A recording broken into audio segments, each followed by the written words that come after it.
마음과 몸은 함께 간다. 마음과 몸.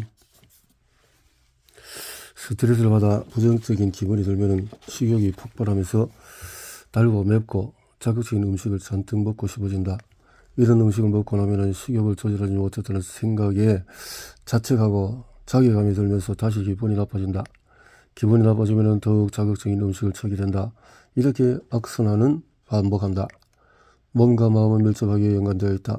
불안하거나 우울할 때 이런 부정적인 감정에 직접 맞서 감정을 바꾸려 노력해도 잘 되지가 않는다. 불안해하지 말자라고 다짐만 해서는 불안이 가시지 않는다. 마음을 바꾸려면 몸을 바꿔야 한다. 몸에서 발생하는 신호가 바뀌면 뇌로 다른 인풋이 전달이 되고 그에 따라서 아웃풋 또한 달라져서 마음이 바뀔 수 있기 때문이다. 스트레스, 식욕 폭발, 자극적인 음식, 과다 섭취.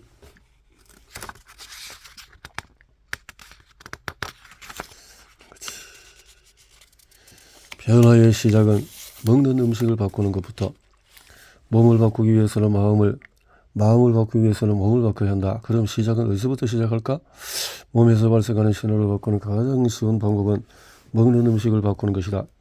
어떤 음식을 언제 어떻게 먹느냐에 따라서 좋은 음식, 기분 좋고 안정적인 식욕, 식욕은 기분에 따라서 좌우되지만 어떤 음식을 먹느냐에 따라서 크게 영향을 받는다. 매운 또 떡고기를 먹으면 달콤한 아이스크림이 먹고 싶어진다. 떡고기라는 음식이 아이스크림을 먹고 싶은 식욕을 불러일으키기 때문이다. 식욕을 폭발하게 하지 않는 음식을 섭취하면 식욕이 가라앉으며 자극적인 음식에 대한 욕망도 줄어든다. 먹어서는 안 될 음식을 잔뜩 먹는 경우가 줄어들고 자괴감도 빠지는 일이 줄어든다. 스트레스가 줄어드니 식욕이 폭발하는 일도 줄어든다. 비로소 선순환으로 접어드는 것이다. 이 사실을 깨달은 나는 먹고 싶은 음식을 먹으면서도 내가 원하는 몸매를 가질 수가 있었다. 내 몸과 마음을 편안하게 하는 음식이 주는 장점을 체험하고 나니까 억지로 식단을 유지할 필요가 없어졌다. 이제는 더 이상 거울을 보면서 뚱뚱하고 못생게 되며 우울해하지 않는다. 체중 계획을 가서 너무 살쪘다라고 자책하거나 어떤 음식을 두고 칼로리가 높으니 먹으면 살찌기지라고 걱정하지도 않는다. 세게 움직이려고 할수록 손가락 사이로 빠져나가는 모래알처럼 날씬한 몸매도 열심히 쪼질수록 오히려 더 멀어진다. 체중을 줄이려고 안간힘을 쓸 것이 아니라 제멋대로 날뛰는 식욕과 기분을 조절해야 한다. 그러면 살이 빠지는 결과는 자연스럽게 따라오는 것이다. 그런데요, 이 장에서 당신이 머릿속에서 지워야 할 다이어트 상식은 정말 안 먹는 대로 살이 빠질 수가 있다니. 유명 먹방 유튜버였던 사촌 동생, 초콜릿 등등등등. 흡수 억제제가 의학적으로 효과가 있나요?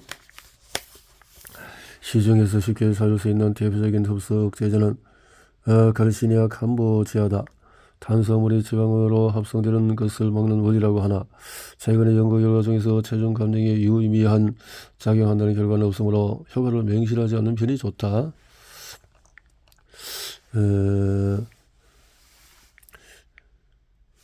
유튜버 활동을 하면서 이 사촌이 진짜 안 먹는데 1도 안 빠져요. 건강을 되찾으면 살을 빼야 했다. 사촌 동생은 최대한 공복을 유지하고 아침 저녁으로 유산소 운동을 하며 음식을 거의 먹지 않는 지옥의 다이어트를 했다. 그런데 정말 1kg도 살이 빠지지 않았다. 매일 몸무게를 재었다. 절망했다.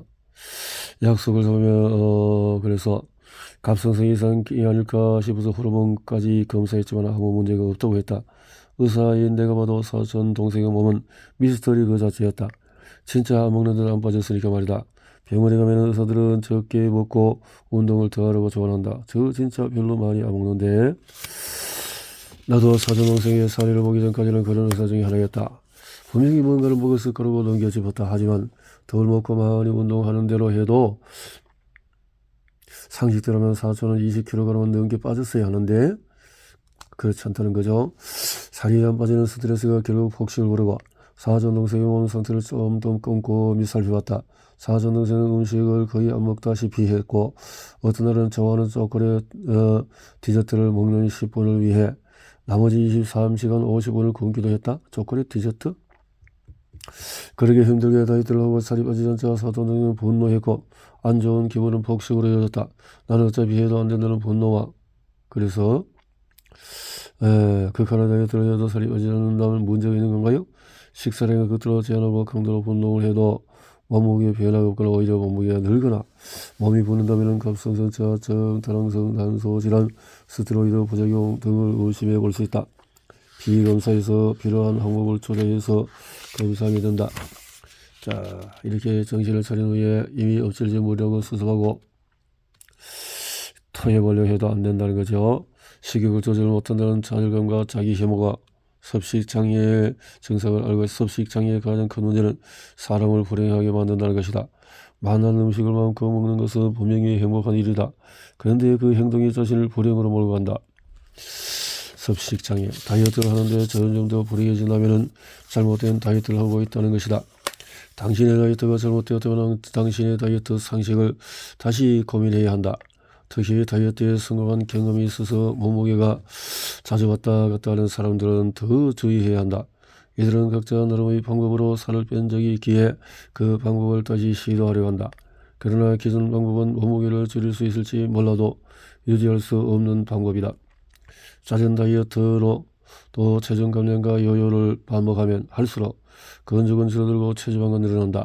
과거 다이어트에 성공한 방식이 현재의 몸 상태를 만들었으므로 이제 예전 방식은 더 이상 효과가 없다. 우리에게 부족한 것은 다이어트 상식이 아니다. 이제껏 의심 없이 믿었던 상식과 나름의 다이어트 성공 경험은 오히려 방해 요소가 된다. 섭식장애 진단표.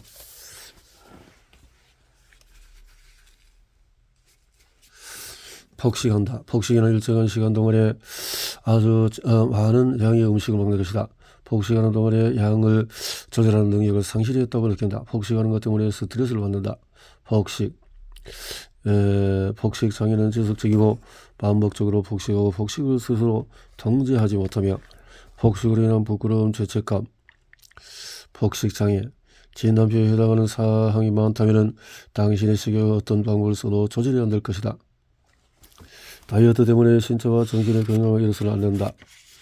아직도 칼로리를 계산하는 당신에게 칼로리 이론은 사실 허구다. 이론적으로 칼로리는 잊어라. 음식에 대한 우리 몸의 반응은 칼로리만으로 결정되지 않는다. 모든 대사 작용에는 에너지가 필요하다.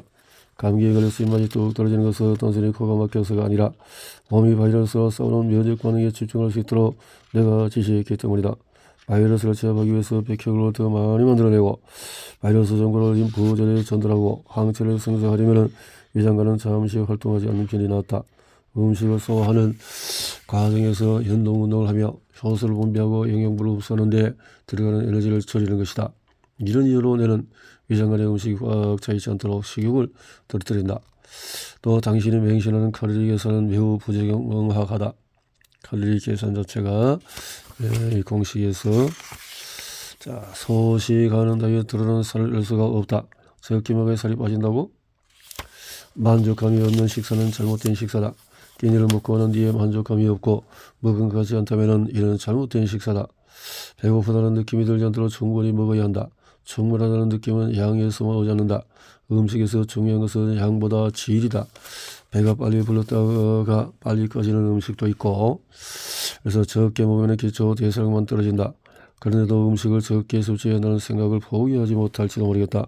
우리가 어딘가에 갇혀서 정해진 양의 음식만 배고팠고, 그래서 문제는 다시 정상적으로 이 실험이 아니더라도 다이어트를 해본 사람이라면 아무리 열심히 관리해도 더 이상 살이 빠지지 않는 정체기를 경험했을 것이다.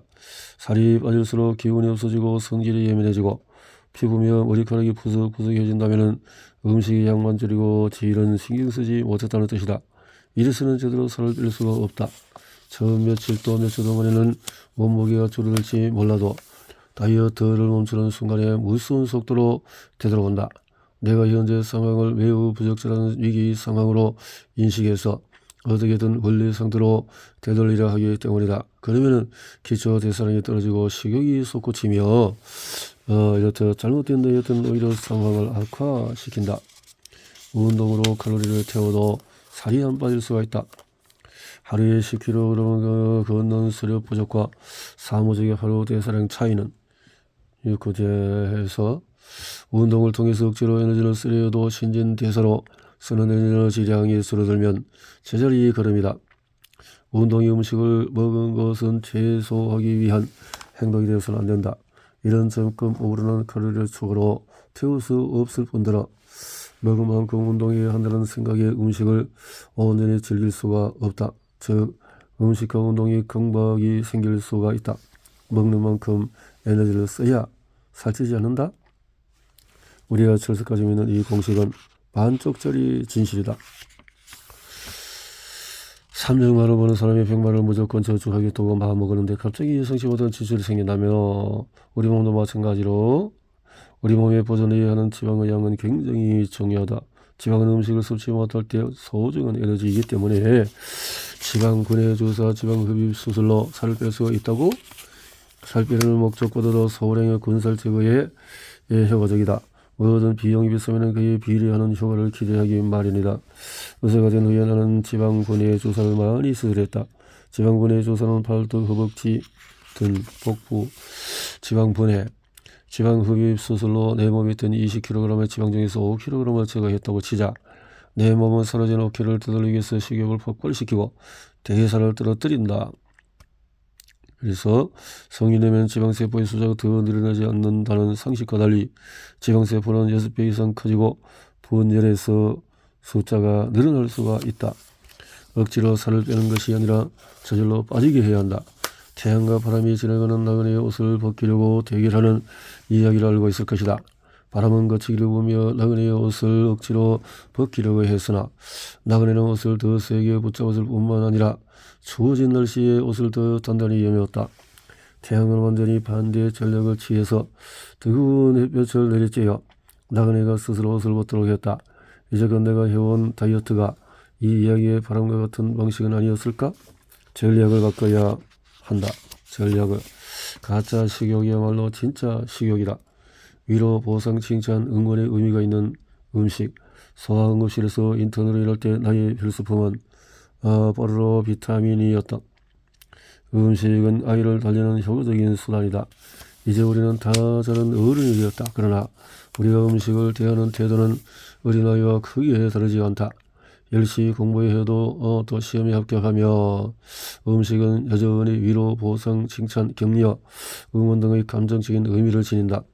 가짜 식욕이야말로 참을 수 없는 진짜 욕구다. 음식을 배고플 때만 먹으며 자란 사람은 없다.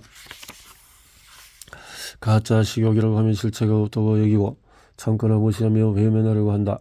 분명히 무언가를 먹었지만 자꾸만 더 먹고 싶어하는 나 자신을 돼지 같다고 자책하지 말자.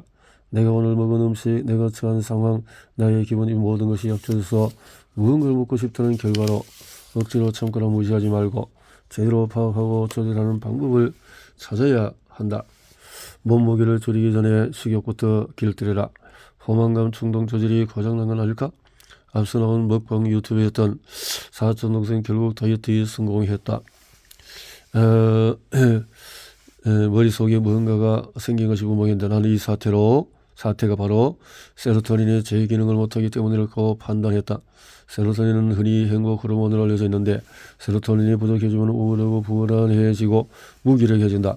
세로토닌은 포만감과 충동 조절을 관리하고 배가 지질 때까지 먹어도 만족이 안 된다면 세로토닌이 제기능하지 못해서 뇌에서 포만감을 느끼지 못하는 것일 수도 있다. 무언가 먹고 싶은 충동을 도저히 감당할 수 없는 것도 내가 그냥 아무 생각 없이 먹는 걸 좋아하는 돼지라서가 아니라 세로토닌의 기능이 이상일 수가 있다. 내 전공의 신경정신의학은 아니지만 사촌 동생의 상태만큼은 명확하게 신경성 폭식증으로 진단할 수 있었다. 폭식증은 다양하고 복합적인 원인으로 발생할 수 있다.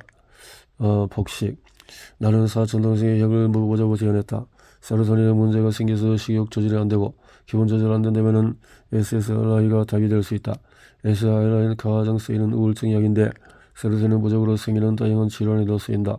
다이어트 때문에 우울증까지 먹어야 한다면 거부감을 가질까봐 걱정했지만 SSRI를 먹으면서 사촌 동생의 상태는 놀라울 정도로 호전이 되어졌다. 제일 큰 변화는 음식을 적당히 먹은 후에 소재를 놓게 되었다는 점이다. 누텔라, 초콜릿, 잼을 먹으면서도 더 들었으면 좋겠다고 하던 아이였는데 신경질 아니지만은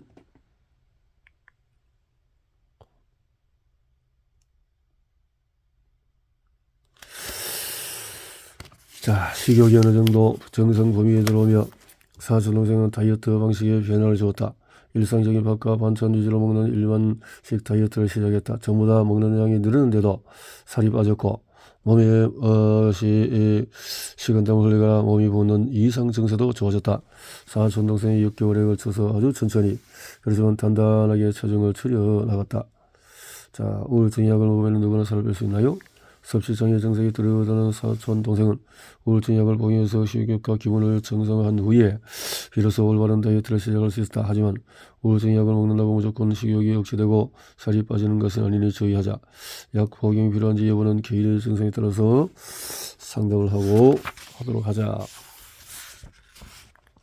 식욕이 당기는 다양한 이유가 있다. 열로면 오면 군말 없이 작동하는 기계와 달리 인간은 배만 채워주는 음식이 아니다. 식욕의 종류에 충족하는 방법이 다르다. 그런데 이런 특징을 무시하고 억누르기만 하면 뇌는 욕구, 불만을 가져온다. 칼로리에만 집착하니까 실패하는 다이어트다.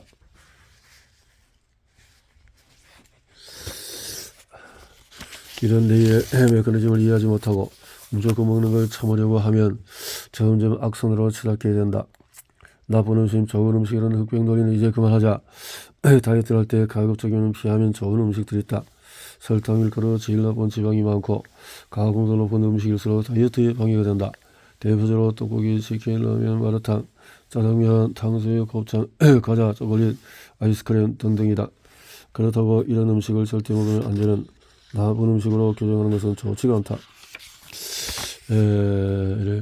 앞서서 나이라는 음식들은 그 자체로 나쁜 음식이 아니라 다이어트라는 목적에 방해가 되는 음식이다. 나쁜 음식, 좋은 음식이라는 극단적인 평가는 극단적인 반응을 가져오기가 쉽다. 식욕 굴뚝부터 먼저 해결하자. 99.9%의 의사가 아직도 식단으로 칼로리 섭취를 줄이고 운동으로 칼로리 소비를 늘리면 무조건 살이 빠진다고 믿는다. 섭취한 에너지를 줄이기 위해서 어떤 음식을 먹어라, 먹지 마라라고만 하고 에너지 소비를 늘리기 위해서 운동을 더 하라고만 한다. 의사들은 내가 어떤 음식을 왜 먹고 싶은지 관심이 없다. 칼로리를 더 소모해서 일시적으로 몸무게를 줄여도 내가 달라지지 않으면 몸은 달라지지 않는다. 나는 왜 과식하는가의 저자 브라이언 완싱크에 따르면 사람은 음식에 관련해서 선택을 하루에 평균 221번을 한다고 한다. 처음에는 우리가 음식을 선택하고 언제 무엇을 얼마나 먹을지 결정한다. 그런데 시간이 갈수록 도저히 거부할 수 없는 음식이 생긴다. 한번 먹고 싶다는 생각이 꽂히면 그 음식이 머릿속에 떠나지 않는다. 내가 주체적으로 음식을 선택하는 것이 아니라 음식이 주는 쾌락에 끌려다니게 된다. 음식은 내가 먹고 싶으면 먹고 먹기 싫으면 안 먹을 수 있어야 한다. 음식이 질질 끌려다니지 않고 살을 빼기 위해서는 음식과 식욕을 대하는 나의 감정과 태도부터 달라져야 한다. 호르몬 때문에 그렇다라는 거네.